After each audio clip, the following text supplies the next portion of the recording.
प्रार्थना करें। आज पेंटिकोस्ट के पश्चात 8वां प्रभु है। इसलिए ठहरे हुए पाठ वचन और प्रार्थनाओं के साथ हम प्रभु की आराधना करें।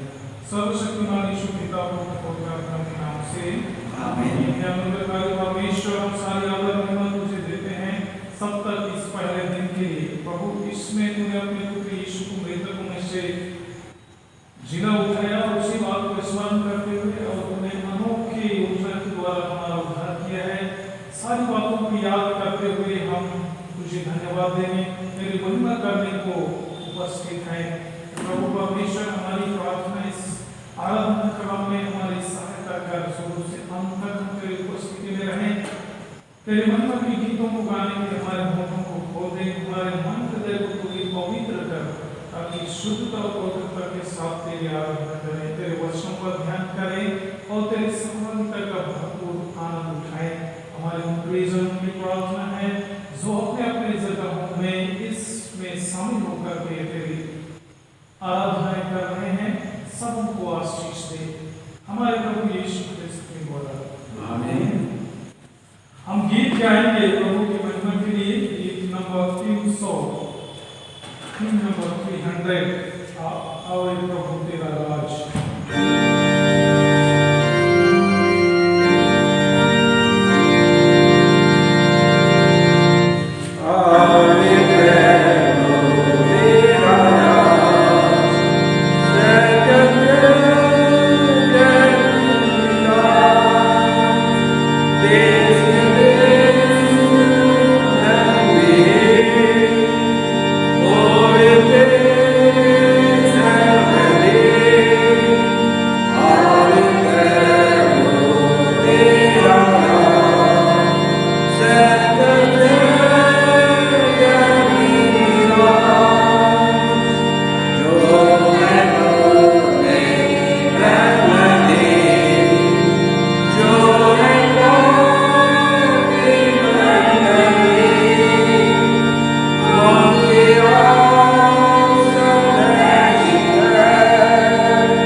हमारे प्रभु यीशु के द्वारा आमीन।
प्रभु आप सब के साथ रहे और आपके साथ भी।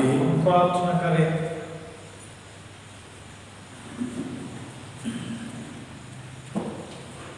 पेंतिकोस्ट के पश्चात हम प्रभु की प्रार्थना में अर्पण करें।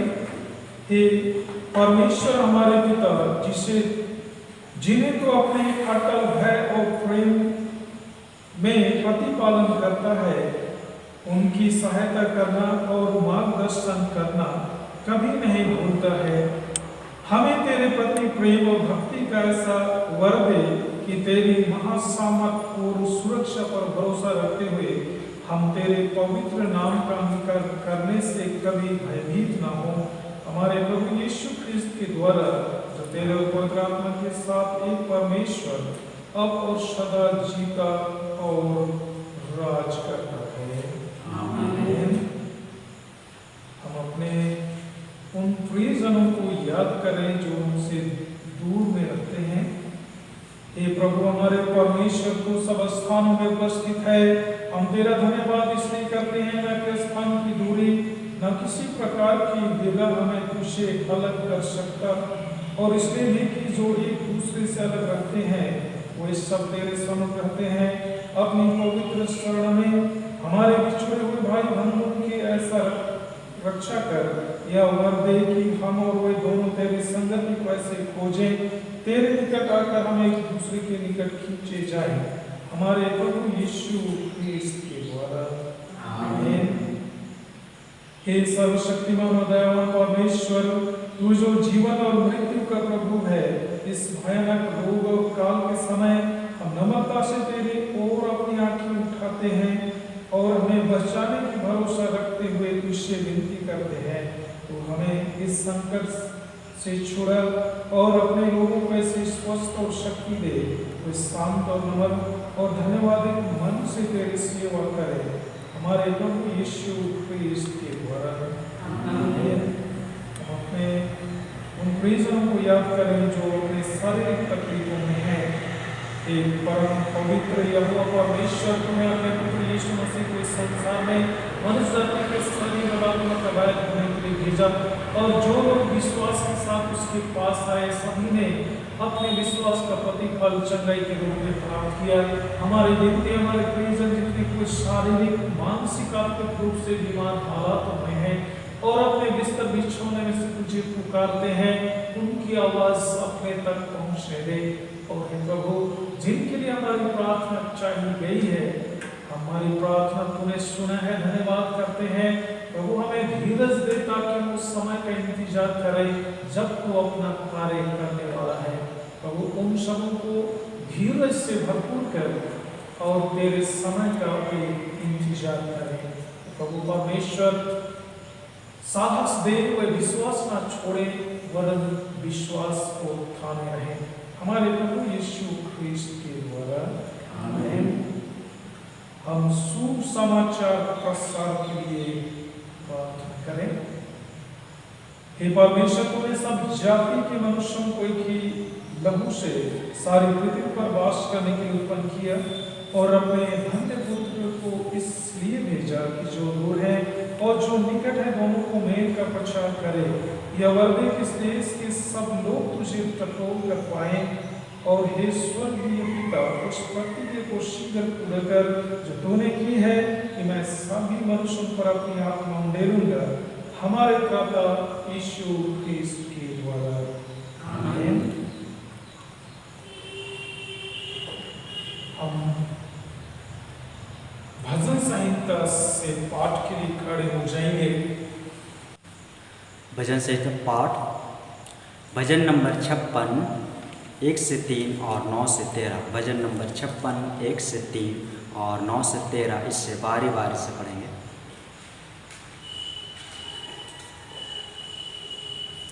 हे परमेश्वर, मुझ पर अनुग्रह कर, क्योंकि मनुष्य मुझे निगलना चाहते हैं, वे दिन भर लड़कर मुझे सताते हैं। मेरे द्रोही दिन भर मुझे सताना चाहते हैं, क्योंकि जो लोग अभिमान करके मुझसे डरते हैं वे भूत हैं। जिस समय मुझे डर लगेगा, मैं तुझ पर भरोसा रखूंगा। तब जिस समय पुकारूंगा, उसी समय मेरे शत्रु फिरेंगे। क्या मैं जानता हूँ कि परमेश्वर मेरी ओर है। परमेश्वर की सहायता से मैं उसके वचन की प्रशंसा करूंगा। यहोवा की सहायता से मैं उसके वचन की प्रशंसा करूंगा। मैंने परमेश्वर पर भरोसा रखा है, मैं न डरूंगा, मनुष्य मेरा क्या कर सकता है। हे परमेश्वर, तेरी मन्नतों का भार मुझ पर बना है, मैं तुझको धन्यवाद बलि चढ़ाऊंगा। क्योंकि तूने मुझको मृत्यु से बचाया है, तूने मेरे पैरों को भी फिसलने से ना बचाया, ताकि मैं ईश्वर के सामने मृत्यु को जिया ले चलूं। सरस्वतीमान पिता के, पुत्र के और पुत्र आत्मा की महिमा हो, जैसे आदि थी और सदा आमीन। पहला पाठ पुराना नियम से यशायाह भविष्यवक्ता की पुस्तक अध्याय 41 8 से 13। यशायाह अध्याय 41 8 से 13 तक। हे मेरे दास इस्राएल, हे मेरे चुने हुए याकूब, हे मेरे प्रेमी इब्राहिम के वंश, तू जिसे मैंने पृथ्वी के दूर दूर देशों से लिया और पृथ्वी की छोर से बुलाकर यह कहा, तू मेरा दास है, मैंने तुझे चुना है और तजा नहीं। मत डर, क्योंकि मैं तेरे संग हूँ, इधर उधर मत ताक, क्योंकि मैं तेरा परमेश्वर हूँ। मैं तुझे दृढ़ करूँगा और तेरी सहायता करूँगा, अपने धर्ममय दाहिने हाथ से मैं तुझे संभाले रहूँगा। देख, जो तुझसे क्रोधित हैं वे सब लज्जित होंगे, जो तुझसे झगड़ते हैं उनके मुंह काले होंगे और वे नाश होकर मिट जाएंगे। जो तुझसे लड़ते हैं उन्हें ढूंढने पर भी तू ना पाएगा, जो तुझसे युद्ध करते हैं वे नाश होकर मिट जाएंगे, क्योंकि मैं तेरा परमेश्वर यहोवा तेरा दाहिना हाथ पकड़कर कहूँगा, मत डर, मैं तेरी सहायता करूँगा। यह परमेश्वर का वचन है। परमेश्वर का धन्यवाद। दूसरा पाठ पत्री वचन से फिलिपियों के नाम पौलुस प्रेरित की पत्री अध्याय 1 27 से 30 तक। फिलिपियों अध्याय 1 27 से 30 तक।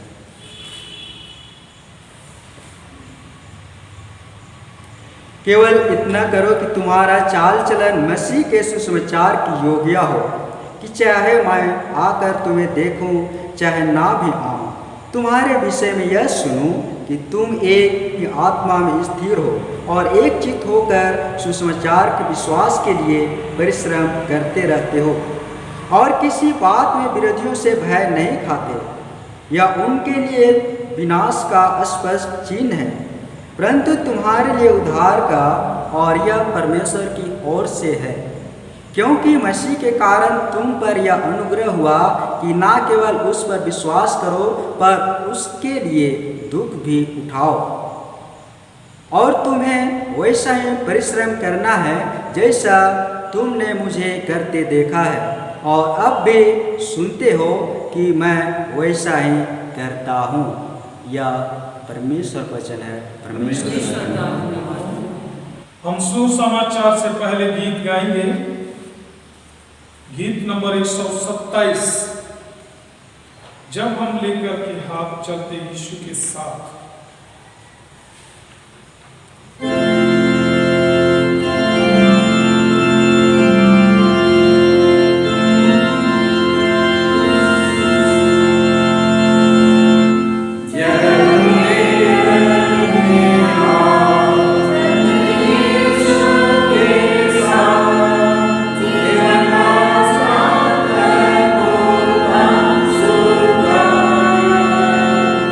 Yeshua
पवित्र सुसमाचार, पवित्र मत्ती रचित सुसमाचार उसके 10वें अध्याय में लिखा है और उसके 24वें पद से सुसमाचार आरंभ होता है। हे प्रभु यीशु ख्रिस्त तेरी महिमा हो। मत्ती रचित सुसमाचार 10वां अध्याय 24 पद से आगे। चेला अपने गुरु से बड़ा नहीं होता और न दास अपने स्वामी से।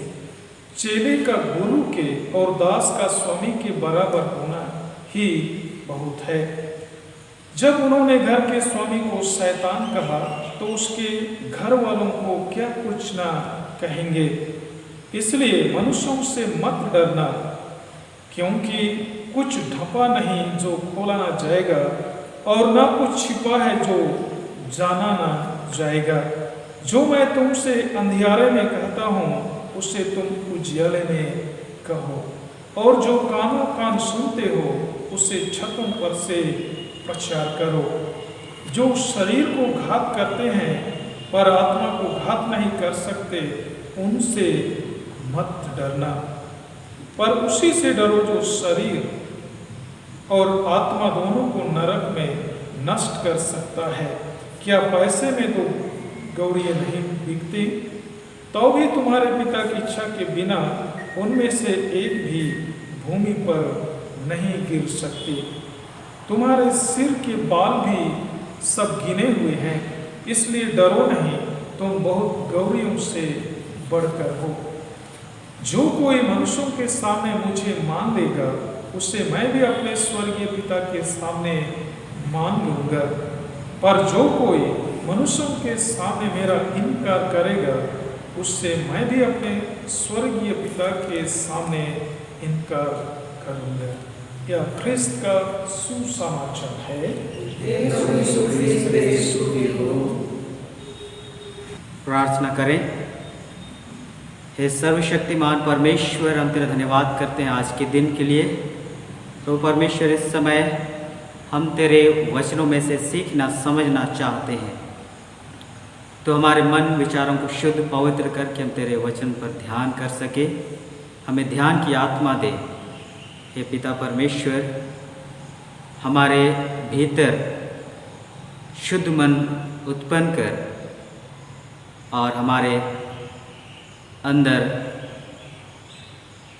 नई आत्मा नए सिरे से उत्पन्न कर, हमारे प्रभु यीशु ख्रिस्ट के नाम से आमीन।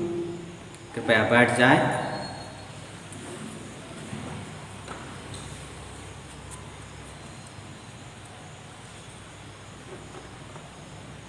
आज पवित्र आत्मा के अवतरण पर्व के पश्चात 8वां प्रभुवार है। आज के विषय अनुसार आइए थोड़ी देर परमेश्वर के जीवित वचनों पर ध्यान मनन करें, जो आज के तीनों पाठ में जो बातें हमने सुना है उस पर अपने ध्यान को केंद्रित करें कि परमेश्वर आज के वचन के द्वारा से, आज के विषय अनुसार परमेश्वर हम प्रत्येक से क्या कहना चाहता है, मेरे और आपके लिए क्या शिक्षा परमेश्वर दिया है, उस पर हम ध्यान करें। धर्मशास्त्र बाइबल में हम पाते हैं जो सुलेमान अपने पुस्तक में, नीति वचन नामक पुस्तक, उसके 29 अध्याय उसके 18 पद में परमेश्वर का जीवित वचन लिखा हम पाते हैं, जहाँ पर लिखा है, जहाँ दर्शन की बात नहीं होती वहाँ लोग निरंकुश हो जाते हैं, और जो व्यवस्था को मानता है वह धन्य है। परमेश्वर का जीवित वचन को हम पाते हैं जो सुलेमान अपनी पुस्तक में इस बात को लिखा है। नीति वचन नामक पुस्तक उसके 29 अध्याय उसके 18 पद में सुंदर सा वचन हम पाते हैं, यहाँ पर लिखा है, मैं फिर से इस बात को, इस वचन को दोहरा रहा हूँ, जहाँ दर्शन की बात नहीं होती वहाँ लोग निरंकुश हो जाते हैं, और जो व्यवस्था को मानता है वह धन्य है। ख्रिस्त में मेरे प्रियो, राजा सुलेमान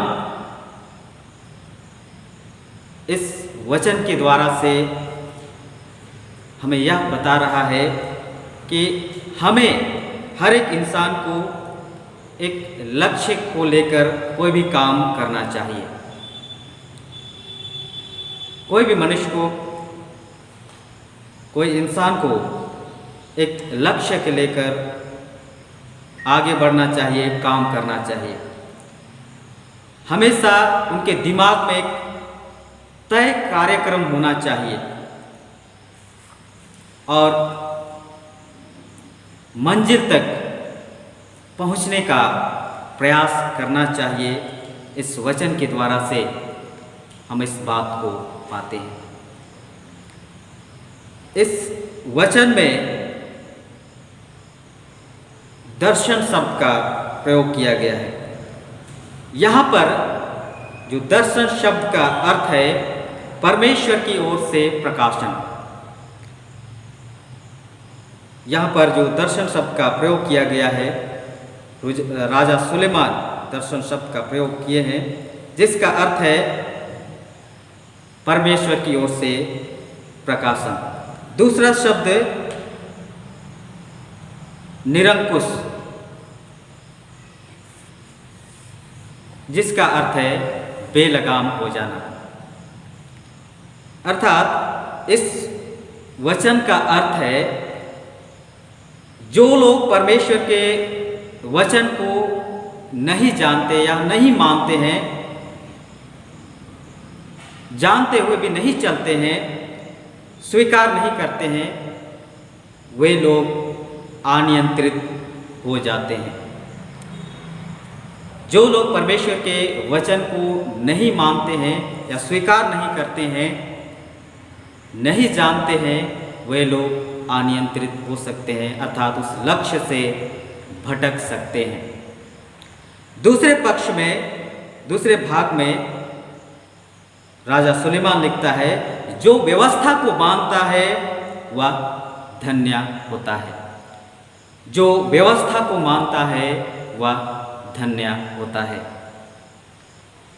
दूसरे शब्दों में कहें कि आशीषित या प्रसन्नता का मार्ग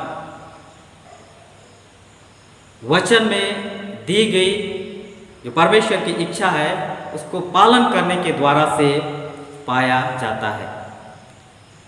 परमेश्वर की इच्छा को पालन करने के द्वारा से एक आशीषित जीवन को प्राप्त किया जा सकता है।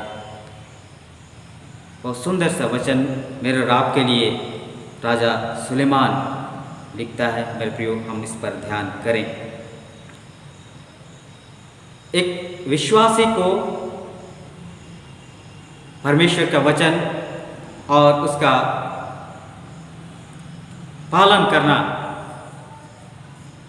मेरा और आपका कर्तव्य है, और यही एकमात्र है जिस पर हमें चलने की ज़रूरत है।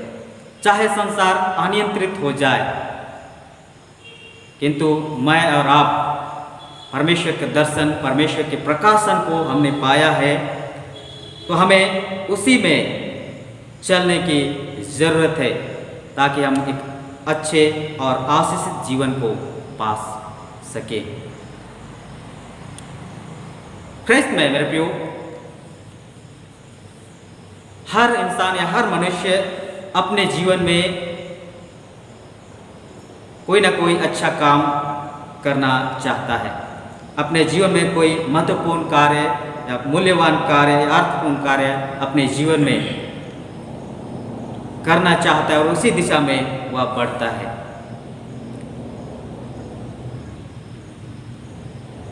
इब्रानियों के नाम पत्र उसके 9वें अध्याय उसके 27 वचन पर जब हम ध्यान करें, जहाँ पर लिखा है, मनुष्यों के लिए एक बार मरना और उसके बाद न्याय का होना नियुक्त है। मनुष्यों के लिए एक बार मरना और उसके बाद न्याय का होना नियुक्त है। यह सृष्टि का विधान है। जो जन्म लेता है वह मरता है और उसके बाद न्याय का होना भी नियुक्त है। इससे हम बच नहीं सकते। इसलिए धर्मशास्त्र बाइबल मनुष्य को यह सलाह देती है कि वह इस संसार में जीते जी परमेश्वर की धार्मिकता को खोजें और नए सिरे से जन्मे मनुष्य के समान अपने जीवन को व्यतीत करें। धर्मशास्त्र बाइबल हमें यह सलाह देती है कि हम इस पार्थिव संसार में जीते जी परमेश्वर की सच्चाई को, उसकी धार्मिकता को खोजें, उस पर ध्यान करें और नए सिरे से जन्मे मनुष्य के समान परिवर्तित जीवन व्यतीत करें। या धर्मशास्त्र बाइबल हमें सलाह देती है, क्योंकि मनुष्यों के लिए एक बार मरना, उसके बाद न्याय का होना नियुक्त है। और इसलिए हमें चाहिए कि हम इस संसार में जीते जी उसकी धार्मिकता को खोजें, परमेश्वर की धार्मिकता को खोजें और नए सिरे से एक नए परिवर्तित जीवन को व्यतीत करें। कई बार हम सोचते हैं कि हमारे जीवन में बहुत महत्वपूर्ण, सबसे ज़्यादा महत्वपूर्ण कार्य क्या हो सकता है। कई बार हम इसको समझने में चूक जाते हैं और इस कारण से रास्ते से, लक्ष्य से भटक जाते हैं।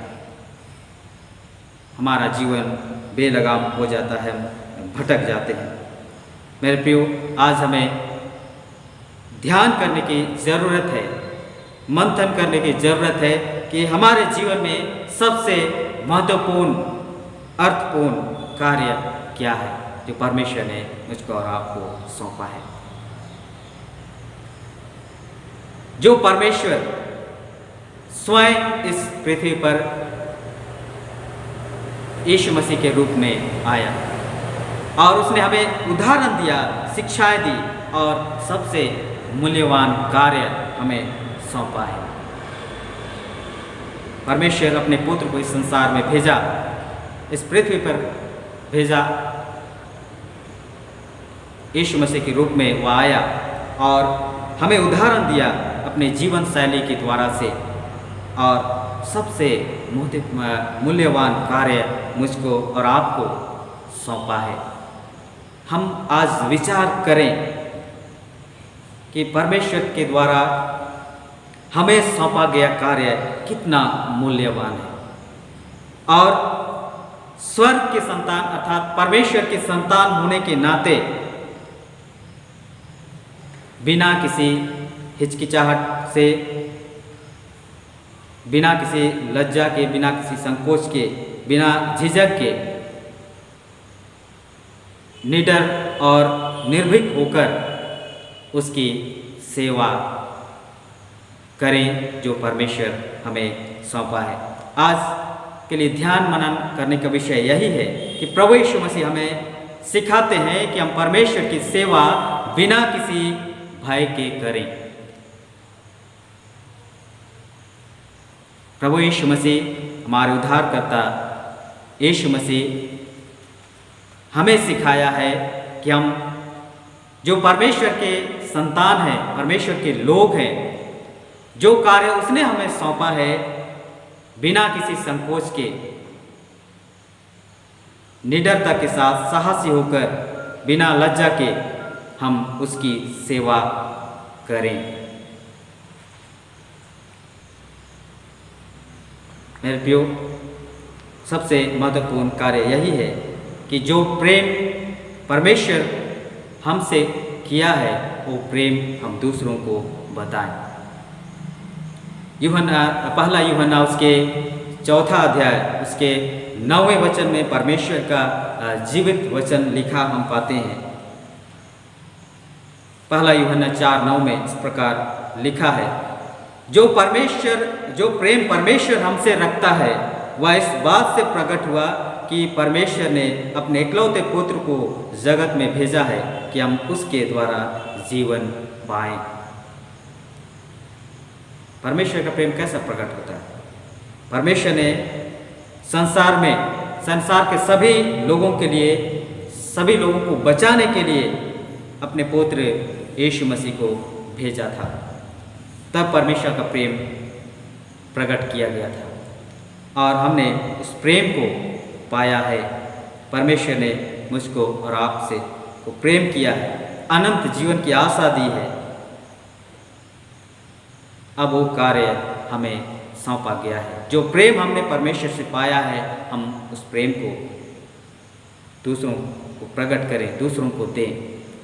यही सबसे महत्वपूर्ण और अर्थपूर्ण मेरे और आपके जीवन के लिए है, क्योंकि परमेश्वर का वचन हमें सचेत करता है कि जिसे बहुत दिया गया है उससे बहुत मांगा जाएगा। मेरे प्रियो, यह अवसर है, उचित समय यही है कि हम परमेश्वर की सेवा बिना भय, निर्भीकता के साथ, साहसी के साथ करें। सुसमाचार प्रचार करने का या परमेश्वर के प्रेम को बताने का सबसे उचित समय यही है। हमने परमेश्वर के प्रेम को अनुभव किया है व्यक्तिगत जीवन में, पारिवारिक जीवन में, कलीसिया जीवन में। उस प्रेम को हम दूसरों को भी बताएं। हमें टालना नहीं है, कल परसों या अगले हफ्ते कहकर हमें टालना नहीं है, हमें विलंब नहीं करना है, बल्कि जो प्रेम हमने किया है, जो प्रेम हमने पाया है, उस प्रेम को दूसरों को बताएं।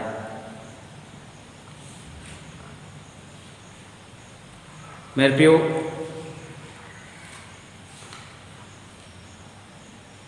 हर एक के जीवन में एक ऐसा मोड़ आता है जब अपने आप को संघर्ष और समस्याओं के बीच में हम अपने आप को पाते हैं तो निस्सहाय महसूस करते हैं।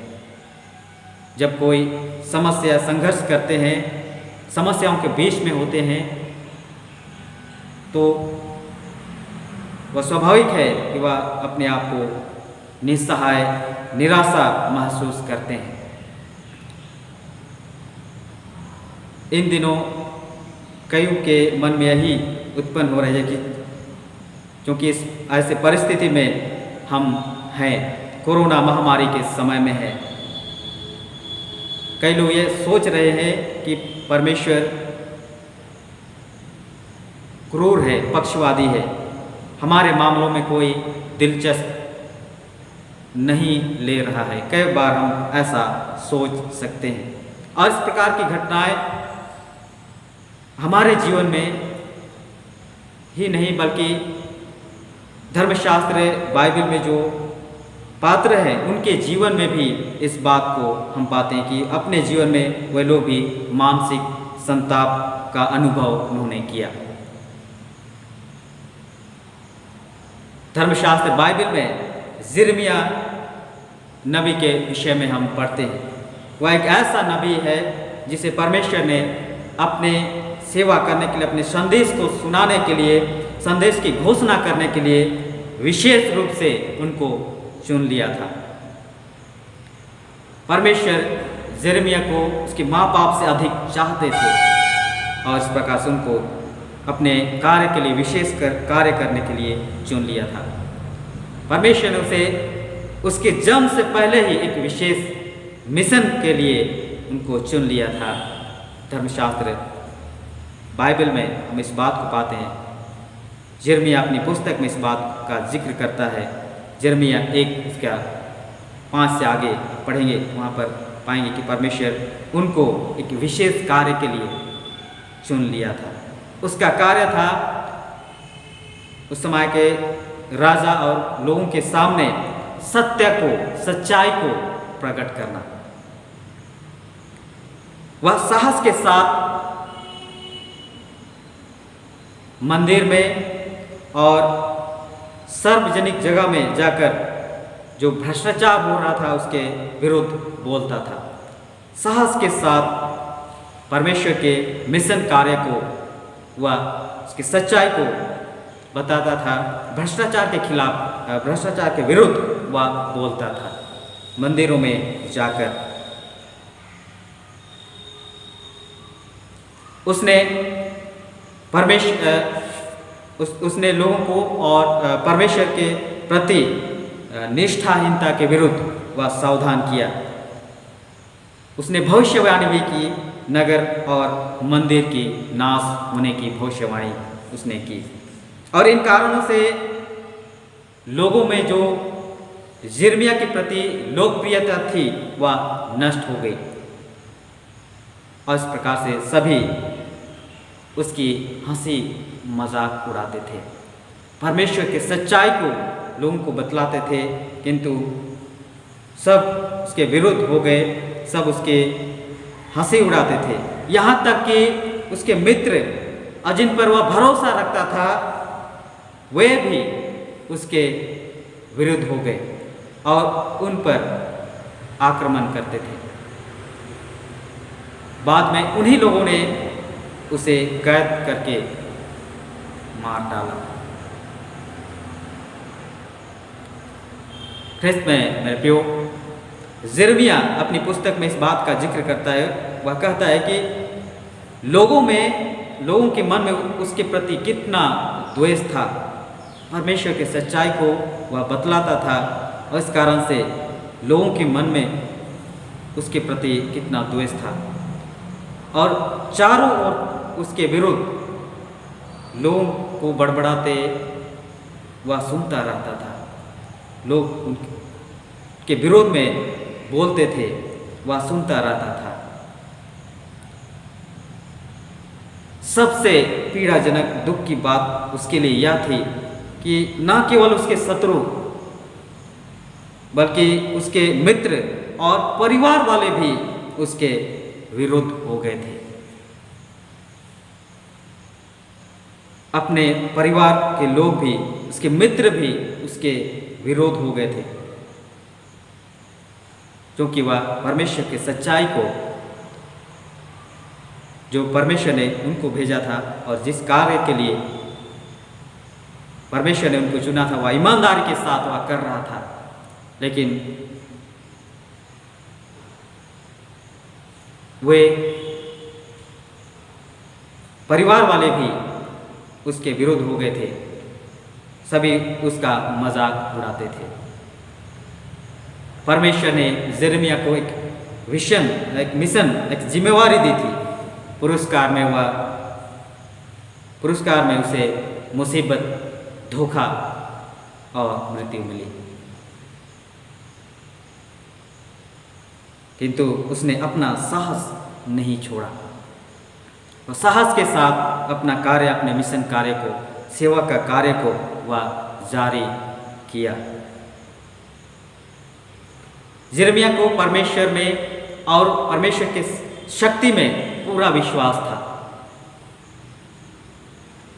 इसलिए जब वह कष्ट में पड़ता था, आवेश में विचलित होता था, तब वह प्रभु के पास जाकर उसके सामने निष्कपटता के और सच्चाई से अपने मनोभावों को वह रखता था।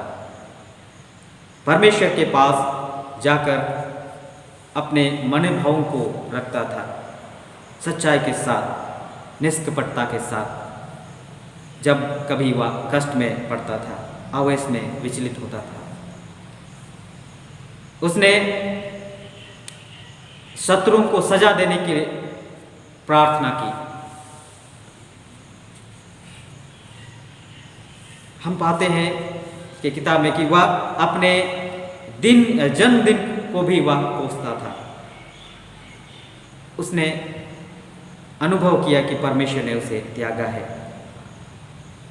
ख्रिस्त में मेरे प्रियो, परमेश्वर के कार्य करने के तरीका, उसकी योजना को समझना हम मनुष्यों के लिए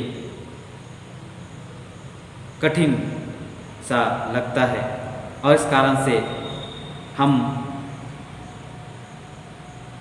रास्ते से भटक जाते हैं और निराशाजनक हम महसूस करने लगते हैं।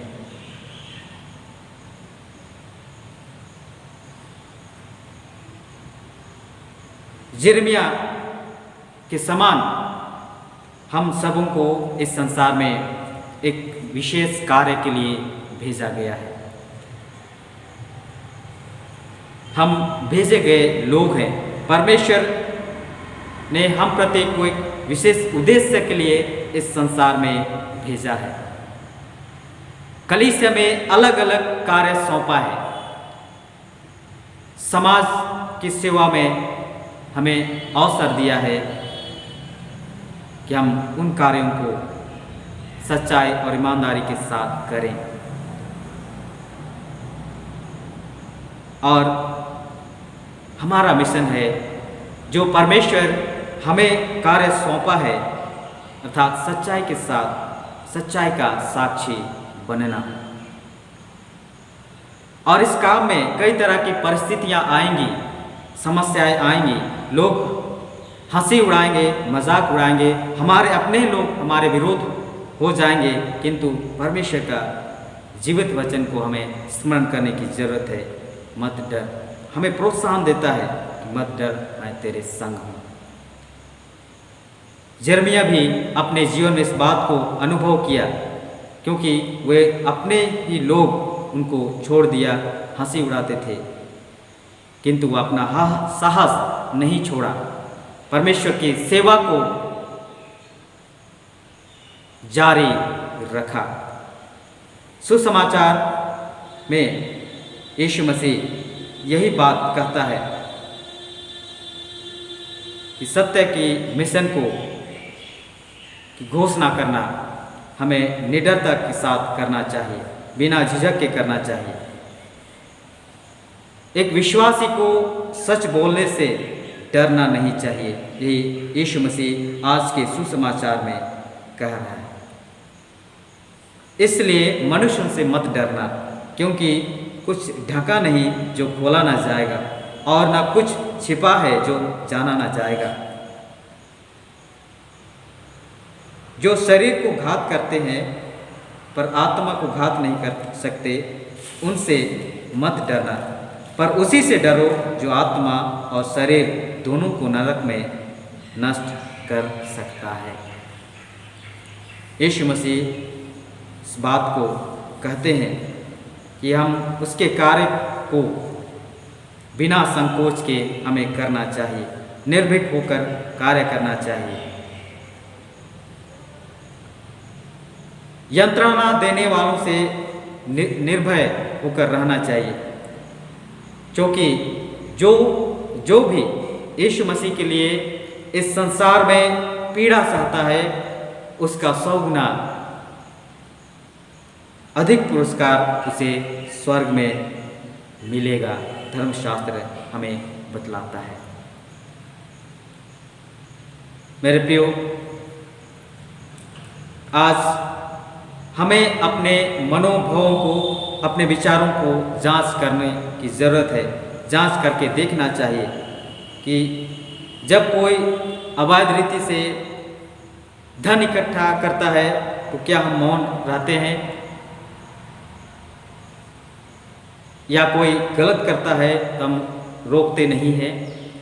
हम में से कई लोग ऐसे हैं जो अपने पद, संगति और मित्रता खो देने के भय से सच बोलने से पीछे हटते हैं।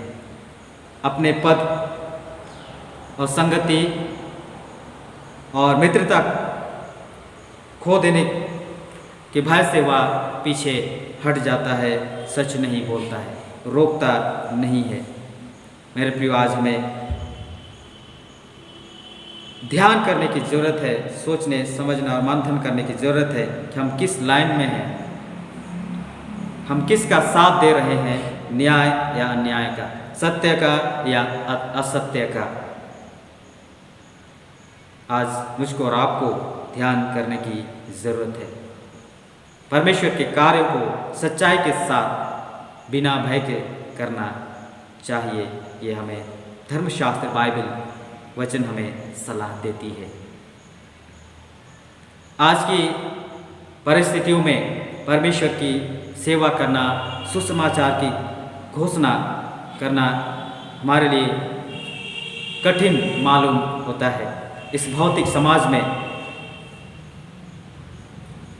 सुसमाचार का प्रचार करना कठिन मालूम होता है, किंतु परमेश्वर का वचन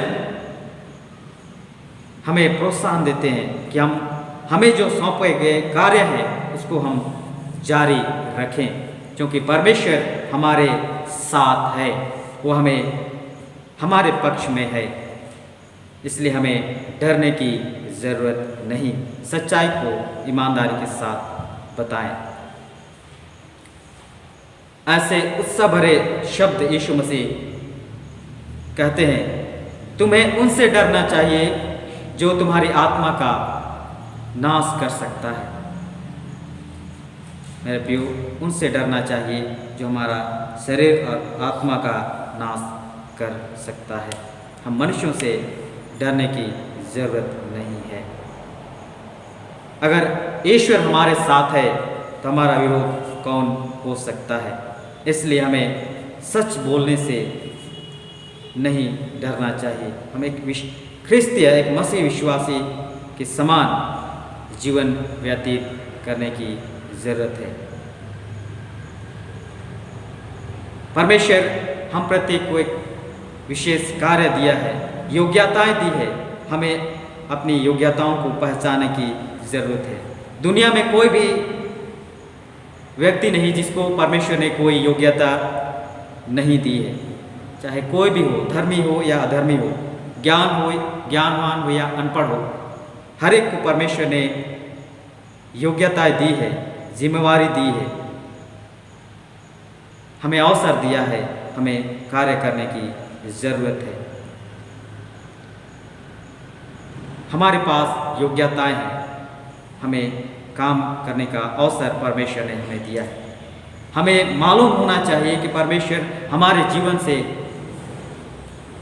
जीवन में परमेश्वर की क्या योजना है, क्या चाहता है। जब तक हम परमेश्वर के प्रकाशन को नहीं प्राप्त करेंगे या अपने जीवन में परिवर्तित जीवन हम व्यतीत नहीं करेंगे, हम अपने कलीसिया, अपने समाज का परिवर्तन हम ला नहीं सकते हैं। इसलिए हमें यह जानने की ज़रूरत है, मालूम होने की ज़रूरत है कि परमेश्वर हमारे जीवन में, परमेश्वर की क्या योजना है, क्या चाहता है हमारे जीवन से, और परमेश्वर ने जो हमें कार्य सौंपा है हम किस दिशा में आगे बढ़ रहे हैं, हमारा दर्शन क्या है। हमें इस बात को समझने की ज़रूरत है। मेरे प्रियो,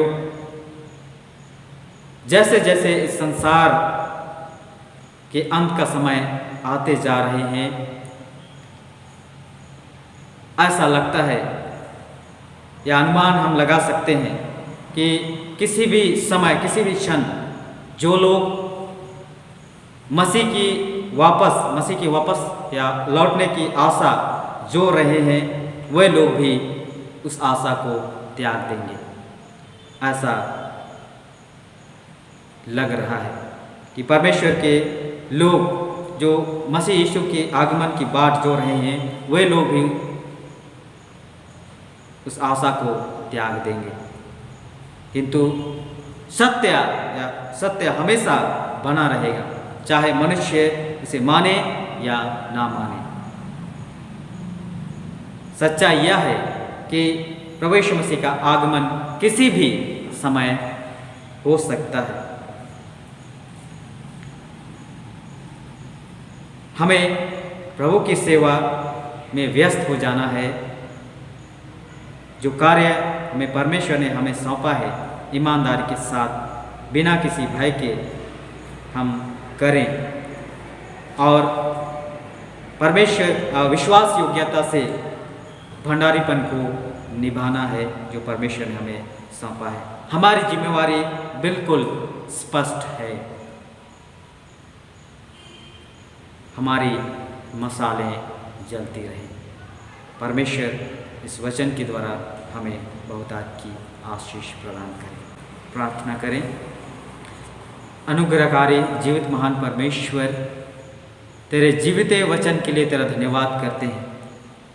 हमारी सहायता कर कि जो कार्य तूने हमें सौंपा है, कलीसिया में अलग अलग जिम्मेवारी तूने दी है।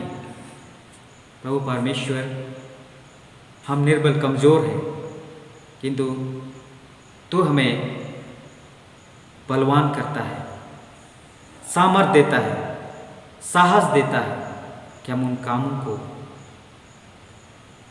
तेरे लिए कार्य करें। प्रभु हमारी सहायता कर कि हम अपने संसार में, सांसारिक जीवन में तेरी धार्मिकता को खोजें और एक नए सिरे से जन्मे मनुष्य के समान अपने जीवन को व्यतीत करें। हमारे प्रभु यीशु ख्रिस्ट के नाम से आमीन। अब हम खड़े होकर अपने विश्वास की घोषणा करें। प्रेरितों का विश्वास वचन हम एक साथ अंगीकार करें। मैं सर्वशक्तिमान पिता स्वर्ग पृथ्वी के सृष्टिकर्ता परमेश्वर को विश्वास करता हूँ।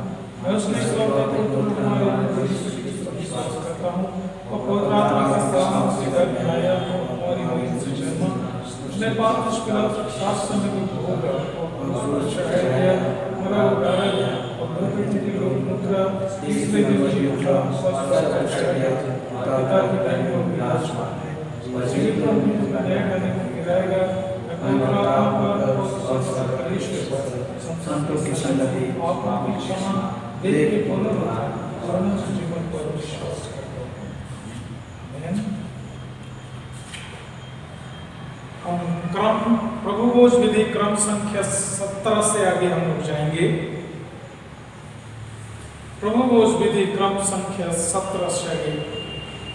प्रियो भाइयों बहनों, हमारे प्रभु यीशु ख्रिस्त ने कहा है, प्रभु हमारा परमेश्वर ही एकमात्र प्रभु है। तो प्रभु अपने परमेश्वर को अपने संपूर्ण मन, संपूर्ण प्राण, संपूर्ण बुद्धि और संपूर्ण शक्ति से प्रेम कर, यह पहली आज्ञा है। दूसरी यह है, अपने पड़ोसी को अपने समान प्रेम कर, इनसे बड़ी और कोई आज्ञा नहीं। परमेश्वर ने संसार से ऐसा प्रेम रखा कि उसने अपना एकलौता पुत्र यीशु ख्रिस्त दे दिया कि वह हमें पापों से बचाए, स्वर्ग में हमारी निवेदन करता हो और हमें शाश्वत जीवन में पहुंचाए। इसलिए हम पश्चाताप और विश्वास के साथ अपने पापों का अंगीकार करें। हम परमेश्वर की कृपा से उसकी आज्ञाओं का पालन करने का और सब लोगों के साथ मेल मिलाप और प्रेम से रहने का दृढ़ संकल्प करें। हम पाप संक्रम की प्रार्थना एक साथ करें।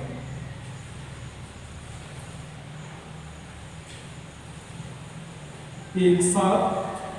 हे सर्वशक्तिमान परमेश्वर, हमारे ईश्वर पिता, हमने मन, वचन और कर्म से तेरे विरुद्ध पाप किया है। हमने अपनी आज्ञा और दुर्बलता के कारण और जानबूझकर बुराई की है और बुराई करने हैं। इन सब पापों के लिए सच खेदित है और अंतःकरण से पश्चाताप करते हैं।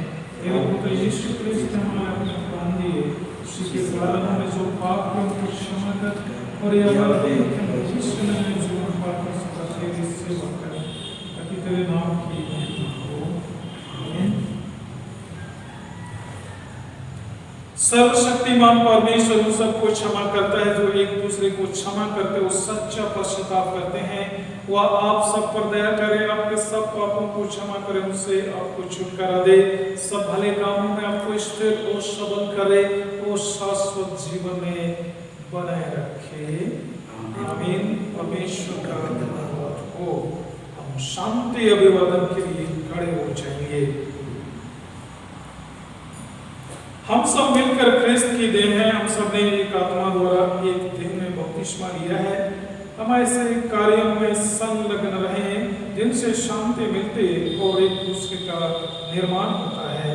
प्रभु की शांति सदा आप सबों के साथ रहे और आपके साथ भी।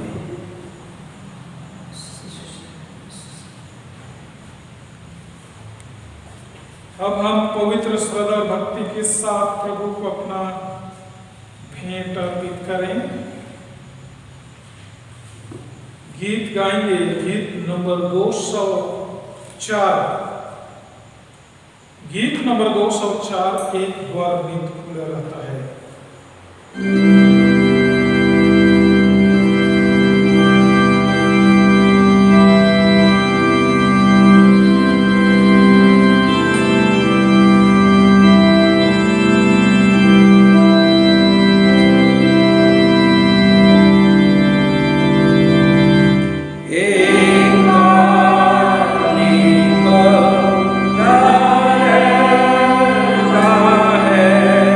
Oh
परमेश्वर सभी अच्छी वस्तुएं तू ही हमें देता है और सब तरह की आशीषें हम तुझी से प्राप्त करते हैं।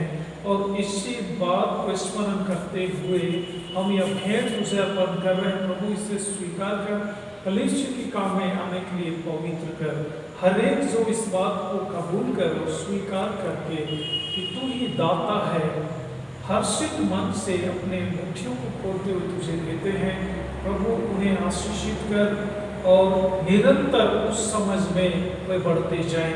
और जो लोग अपने मन को तेरे लिए उंडेलते हैं तो उसे अपने लिए पवित्र भेंट के रूप में ग्रहण कर। प्रभु धन्यवाद इस भेंट को स्वीकार करने और आशीष देने के लिए हमारे प्रभु यीशु ख्रिस्त के द्वारा आमीन। प्रार्थना करें, कृपया बैठ जाएंगे। हम सभी मसीह परिवारों को स्मरण करें कि सर्वसामर्थी प्रभु परमेश्वर तो हर एक परिवार को नाम से जानता है और जितने लोग रहते हैं हर एक को नाम नाम जानता है। प्रभु हमारी प्रार्थना है कि उस हर एक विश्वासी इस बात को जाने कि मैं मसीह का और उसके अनुरूप बिना डर भय के तेरी आराधना स्तुति करने को सदा तत्पर और तैयार रहे। प्रभु इस समय जबकि पूरे विश्व में डर और भय की स्थिति बनी हुई है और हमारा यह लोहरदगा जिला भी क्रिटिकल जोन की घोषणा में आया है और इस ऐसे परिस्थिति में हम यहाँ रहते हैं। प्रभु हम धन्यवाद करते हैं कि तू हमारा दृढ़ गढ़ और शरण स्थान है और छिपने का चट्टान है। हम सभी विश्वासी परिवारों के लिए प्रार्थना करते हैं। प्रभु परमेश्वर निरंतर और हमेशा हर पल हर घड़ी वो अपने आप को तुझ में समर्पित करें। अपने पुत्र यीशु के रक्त से हम सबों को छिपाए रख कि हम सभी इस भयानक रोग और मरी के चपेट से तेरी अनुग्रह से सुरक्षित रहें। प्रभु एक एक जन को तेरे हाथों में सुपुर्द करते हैं। विनती करते हैं प्रभु परमेश्वर छोटे बच्चों बुजुर्गों के लिए। प्रभु परमेश्वर तू सबका ही संरक्षक है और इसीलिए हम तेरे संरक्षण में समर्पित होते हैं। हमें भरोसा है, विश्वास है, हम तेरी सुरक्षा में रहेंगे। प्रभु परमेश्वर हमारे मन से शक और संशय को दूर कर और दृढ़ विश्वास में हमें मजबूत कर। और जितने कोई बीमारों में हैं और ऐसे समय में उनकी भय और अधिक बढ़ जाती है या स्वाभाविक है, प्रभु उन्हें साहस दे और तुझ पर भरोसा रखे। शैतान के सारे जाल खानों को दूर कर और अपने दूतों को हमारे रक्षा के लिए ऊपर में बैठा हमारे प्रभु यीशु ख्रिस्त के द्वारा। हे परम पिता परमेश्वर, प्रार्थना करते हैं पूरे लोहरदगा जिला के एक एक व्यक्ति के लिए, चाहे किसी भी बिरादरी से हो, तू सबका प्रभु है और प्रशासन के कांधे पे बड़ी जिम्मेदारी है। हमारे उपायुक्त और जितने भी प्रशासन से संबंधित बड़े अधिकारी हैं, सबके ऊपर में ये जिम्मेदारी है और विवेक से काम लेते हुए लोगों को जो सलाह दे रहे हैं सब उसका अनुपालन करें और एक एक व्यक्ति अपने सुरक्षा को सुनिश्चित करे और दूसरों की सुरक्षा का भी ख्याल रखे, जिससे ये परमेश्वर इस संक्रमण से हम सभी सुरक्षित बचे रहें। धन्यवाद करते हैं प्रभु परमेश्वर, मनुष्यों के प्रतिरोधक क्षमता को तूने बढ़ाया है और इसलिए संक्रमण का शिकार जरूर होते हैं, लेकिन तू ही है जो उनसे लड़ने का क्षमता दिया है और अब उससे वे मात दे रहे हैं। प्रभु हमारी विनती ऐसा ही हर एक व्यक्ति के शरीर में प्रतिरोधक क्षमता को भरपूर से बढ़ा, जिससे सभी कोई उसका सामना करके विजय हासिल करें, उसे पराजित करें और अपने शरीर में मजबूती करें। प्रभु परमेश्वर धन्यवाद करते हैं इस तकलीफ के आने से, इस वायरस के आने से और पूरे विश्व में ये भयावह स्थिति आने की वजह से लोग बुद्धि की तलाश कर रहे हैं और वैक्सीन की खोज में हैं और बहुतों को सफलता मिलता भी जा रहा है। प्रभु परमेश्वर इस बात के लिए तुझे धन्यवाद करते हैं, क्योंकि परिस्थितियों को तू हमारे लिए इसलिए देता है कि हम उसके द्वारा से नई बातों की खोज करें और हम तेरे ज्ञान पर, तेरे सामर्थ पर भरोसा रखें। प्रभु परमेश्वर, हमारी विनती है कि हम इसमें निरंतर बढ़ते जाएं। प्रभु परमेश्वर, धन्यवाद देते हैं इस कार्य में तूने हमारी मदद की है और लगातार हमारी मदद करता रहा है और आगे भी करता रहेगा, ये हमारा विश्वास है। प्रभु, इन सारी बातों के हम तेरा शुक्रगुजार हैं, धन्यवाद करते हैं और विनती करते हैं आज हमारे साथ हो और दिन भर हमारे साथ हो और शाम के समय एक बार फिर से हम तेरा धन्यवाद करने को तेरे सम्मुख हाजिर हो सके। प्रभु परमेश्वर, हर कठिन परिस्थिति में इसके साथ से खड़े होने में हमारी मदद कर, अगुवाई कर, ताकि हम विचलित और भ्रमित ना हो, दिग्भ्रमित ना हो, वरन हम दृढ़ता के साथ अपने आप को तुझ में बनाए रखें। प्रभु परमेश्वर, सारी आदर महिमा तुझे देते हैं क्योंकि तूने हमारी मदद की है। फिर भी प्रभु परमेश्वर, हमसे जो गलती हो गई वो हमें क्षमा कर, हमारी सेवा स्वीकार कर और अपना जीवित और पवित्र वचन जो इस समय हमारे तूने दिया है स्मरण करने में हमें प्रकाशित कर, अगुवाई कर, हमारे प्रभु यीशु ख्रिस्त के द्वारा। आमीन।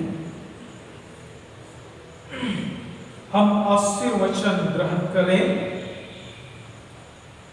परमेश्वर की शांति जो सारी समझ से सर्वथा परे है, परमेश्वर उसके पुत्र हमारे प्रभु यीशु ख्रिस्त के प्रेम और ज्ञान में आप सबके हृदय और विचारों को सुरक्षित रखे और सर्वशक्तिमान परमेश्वर पिता, पुत्र और पवित्र आत्मा की आशीष आप पर हो और सदा सर्वदा आप सबके साथ बनी रहे।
आवश्यक सूचना, जैसे बीते रविवार को भी आपको सुनाया गया था कि लॉकडाउन के बीच में आप सभी इस ऑनलाइन आराधना में जुड़े हैं और जितना प्रभु को आप भेंट जमा किए हैं वो आप मंडली खजांची या तो पैरिश पुरोहित या यहाँ पर आकर के आप जमा कर सकते हैं। इसलिए इस बात को आप ध्यान करें। और उससे पहले भी जो लेंट काल में जो दान अगर इकट्ठा आपने किया है तो सारे दानों को आप यहाँ पर ला सकते हैं, या तो हमें सूचित करें कि आपका घर हम जा कर के कलेक्ट कर सकें। धन्यवाद।